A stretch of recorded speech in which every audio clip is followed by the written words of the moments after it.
Hi guys, Matt Barkas, CEO of ISN Precious Metals, and today I want to talk about time because I've talked about it before, but what I want to be more thorough about is that there's really only two kinds of time in your life, and I think when we understand this better, we can refocus maybe and get on a track that we want to be able to achieve our successes that we want to in life.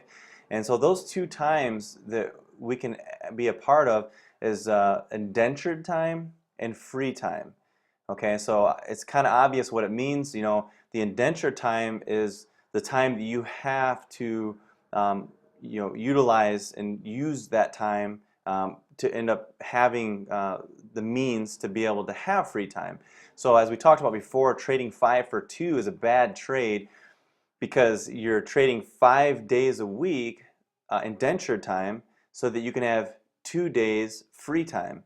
That's a bad trade. So again, when we're thinking about what we are doing, trying to make sure that we can refocus it and making sure that our indentured time is, first of all, doing something in a productive way that we feel good about, something that we like to do, and be able to do it smarter so that we can utilize and get it done quicker so we have more free time.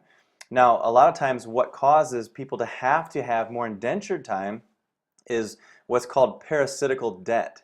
And that causes more indenture time. Now, there's also two kinds of debt. There's good debt and there's bad debt. Good debt would be the kind of debt that would allow you to make money. So for instance, let's say that you borrowed money from a bank so that you could purchase a rental property, and the amount of money that you're making off the rental property not only pays the loan for you, but also gives you excess cash flow. Then that cash flow, that means that that would be good debt. That's not parasitical debt. Parasitical debt is when we always have to have a car that maybe be outside of our affordability, or constantly getting new clothes that may be outside of our affordability. And I'm not talking about those things as bad.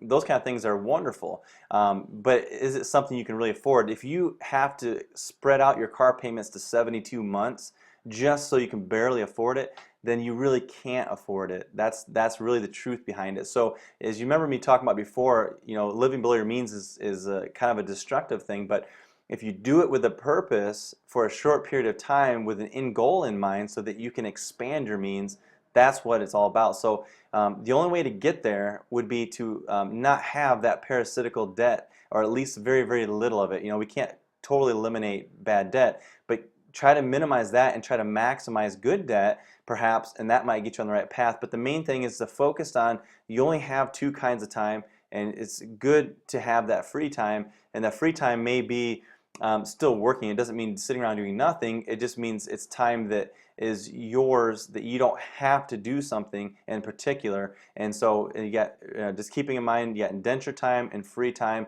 and your goal to hit that success in your life is to be able to have a better trade, better than 5 for 2. And so hopefully that kind of just opens up a new idea behind time and debt, and realizing maybe we can refocus what our goals are to get on that success path that we've always wanted to be on. So okay, thank you. Hopefully that's helpful. We'll have a good day. We'll talk to you real soon.